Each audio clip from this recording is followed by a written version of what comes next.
여러분, 흥다그룹 중국의 가장 큰 부동산 개발 업체입니다.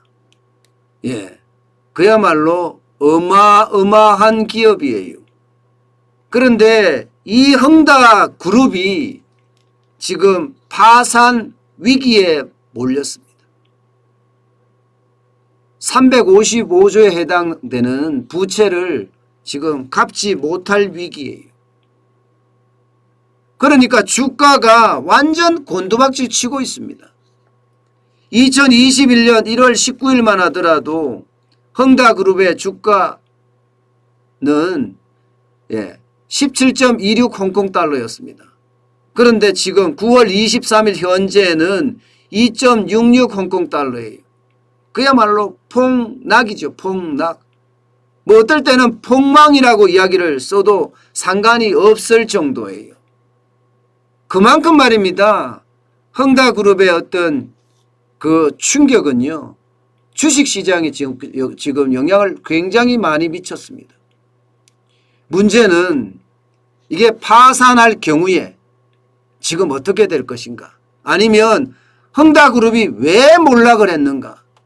뭐 이런 얘기를 지금 굉장히 많이 하고 있어요. 그러면서 말입니다. 한결같이 이야기하는 것은요, 중국 경제가 괜찮을까? 중국 경제가 괜찮을까? 여기에 대한 우려들을 지금 굉장히 많이 하고 있어요. 부채 내용이 적지 않잖아요. 355조면 뭐 핀란드 같은 나라들, 북유럽의 어떤 나라들의 어떤 GDP하고 비슷합니다. GDP하고. 그러니 망하면 그에 대한 충격파가 아주 엄청날 거라는 이야기예요. 게다가 건설만 갖고 있는 게 아니잖아요. 흥다그룹은. 식품이나 레저나 심지어는 전기차 사업에도 대규모 투자를 단행을 했습니다.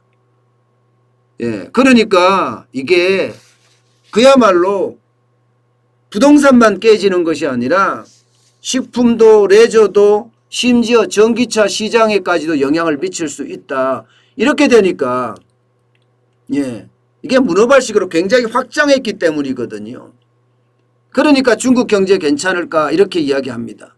게다가 하나 더 지금 중국 경제는 말입니다. 흥다그룹의 어떤 문어발 확장도 중국 경제에 영향을 줄 수 있다 이런 이야기는 하지만 그것은요 세 발의 피다 이거예요. 세 발의 피다. 뭐냐? 흥다그룹 몰락하는 거는 진짜 세 발의 피다 이런 얘기예요. 그럼 뭐냐 이거예요 이거. GDP 대비 부동산 비중, 중국의 국내 총생산 대비 부동산 비중이 29%라는 사실입니다. 쉽게 말하면 중국은 그동안 말입니다. 부동산을 부양하면서 중국 경제 성장을 이끌어왔다 이렇게 이야기할 수 있다는 뜻이에요. 그래서 흥다그룹이 깨진다. 부동산 회사가 하나 깨진다는 이야기인데 그러면 중국의 부동산 비중이 큰 상태에서 흥다그룹이 깨지면 중국 경제 성장률에도 영향을 미친다. 이렇게 이야기하고 있기 때문입니다. 그래서 더 큰 쓰나미가 온다는 거예요. 게다가 여기서 우리가 잘 듣고 명심해야 될 거 하나가요. 중국 기업의 성장 방식이에요. 성장 방식. 중국 기업의 성장 방식을 보면요. 실제 그 회사는 아주 조금 투자합니다. 예를 들어서 뭐 한 5조 짓는 공장을 투자한다. 5조짜리 공장을 투자한다. 이러면 해당 기업은 5천억 정도만 투자합니다. 5천억 정도. 제일 많이 투자하는 곳은 어디냐? 일반적으로는 지방정부예요. 지방정부. 지방정부가 거의 한 2조가량 투자하고요. 여기에 국가 펀드가 또 한 1조 5천억. 나머지 한 5천억은 뭐 다른 데서 이제 조달을 합니다.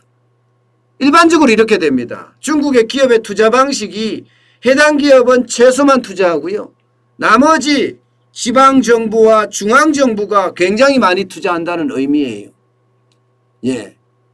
여기에다가 중앙정부가 해당 기업에게는 땅에 대한 것도 공짜, 물에 대한 것도 공짜, 사람만 채용하면, 직원만 채용하면, 일자리만 나오면 계속 지원을 해요. 심지어는 전기료까지도 공짜로 지원하거든요.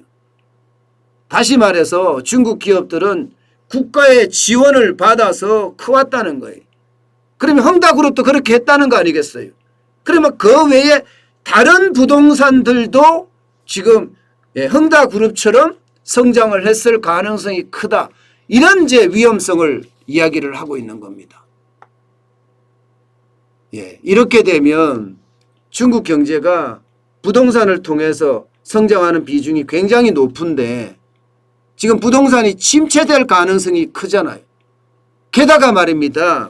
게다가 지금 중국에 빈 아파트가 얼마나 있느냐. 빈 아파트가. 이게 홍콩에 본사를 두고 있는 컨설팅사 있습니다. 로디움 그룹. 로디움 그룹에서 예측하는 것은요. 9천만 명 이상의 사람이 수용될 수 있는 빈 아파트가 있다. 이렇게 이야기합니다. 쉽게 말하면 너무 많이 지어놨다. 거품이 굉장히 크다. 이런 얘기가 되는 겁니다. 그렇게 되면 중국 경제에는 부담이 굉장히 커지겠죠. 부동산으로 계속 경제 성장을 이끌어 왔는데 부동산 기업들이 줄줄이 망하고 게다가 부동산 전체에는 거품이 너무 많은 상태, 여기에 중국 정부나 지방정부에서는 돈을 많이 부었으니 여기서 올 수 있는 현상은 도미노 쓰나미가 올 수 있다는 이야기입니다.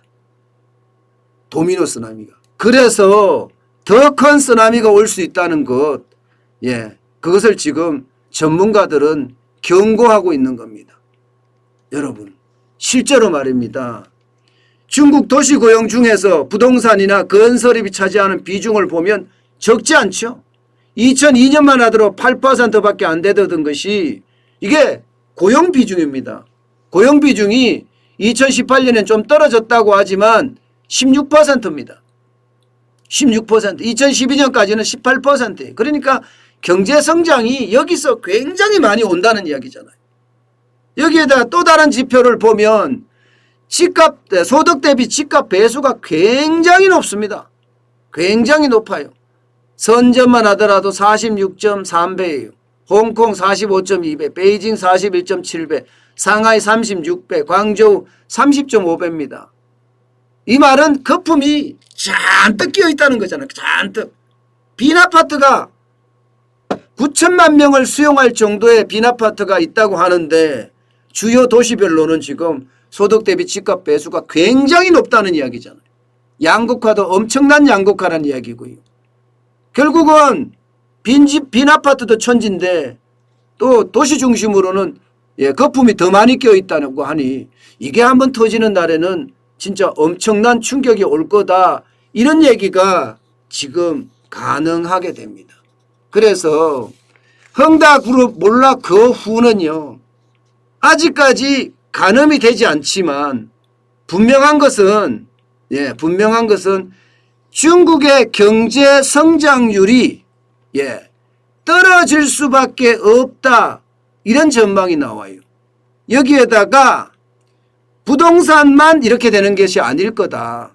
다른 제조 쪽에서도 중국 기업의 어떤 중국 지방정부와 중앙정부의 투자가 굉장히 컸을 거다. 그래서 이것도 위험 수준에 올라갈지도 모른다. 이런 얘기까지 곁들여지거든요. 여러분 보시다시피 국유기업 디폴트 굉장히 많아집니다. 2019년만 하더라도 12개가 망했어요. 2020년 작년에는 31개가 망했습니다. 31개가. 공기업까지 합치면 36개입니다. 굉장히 빨리 망하는 거예요. 그러니 시장경제 원리에서 조금 무시된 그들만의 공동부유를 추구한다는 중국식 사회주의, 중국식 자본주의라고 해야 되나요? 중국식 사회주의라고 해야죠. 마오쩌둥식 사회주의. 이게 이제 점점 커지고 있기 때문에 아마도 부동산에 이어서 다른 기업들에까지 영향을 미치지 않을까. 왜냐하면 흥다그룹이 지금 투자한 곳이 355조의 부채를 갖고 있는 상태에서 식품이나 레저 심지어는 전기차까지 투자를 했기 때문이에요. 그러면 민간기업의 어떤 줄파산 충분히 있을 수 있거든요. 355조만 어마어마한 돈이기 때문이에요. 예, 중국 정부가 막아야 될 텐데 지금 막을 조짐은 별로 안 보이거든요. 그런 상태라면 중국의 경제 성장률도 이제 좀 떨어지지 않을까 이런 예상을 하고 있습니다. 분명한 것은요. 흥다그룹 몰락 이후에 더 큰 몰락이 올 수밖에 없다. 예, 이런 전망들이 지금 계속 나온다는 이야기입니다. 여기에서 말입니다. 우리가 분명히 알아야 될 것은요. 대한민국 경제도 굉장히 위험하게 지금 흘러가고 있다는 이야기가 돼요. 여러분, 중국 경제가 무너지면요. 대한민국의 수출 장난 아니게 됩니다.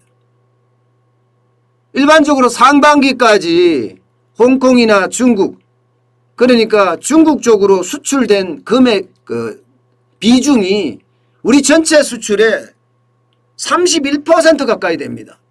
31%. 예, 그렇다면 중국의 어떤 그 기업들의 줄파산 내지는 중앙정부의 어떤 금융위기 뭐 이런 게 뭐 완전하게 뻥 하고 터질 것 같지는 않지만 분명히 충격은 올 거거든요. 그에 따르면 소비가 그만큼 줄어들고 그에 따라서 우리의 수입도 그들 입장에서 수입이죠. 우리는 수출이고 그게 많이 떨어지지 않겠느냐 하는 우려 솔직히 점점 커집니다. 예. 그래서 우리가 이게 흥다그룹이 어떻게 될지 이게 잘 지켜봐야 됩니다. 우리 경제에 미치는 영향도 굉장히 크기 때문이에요.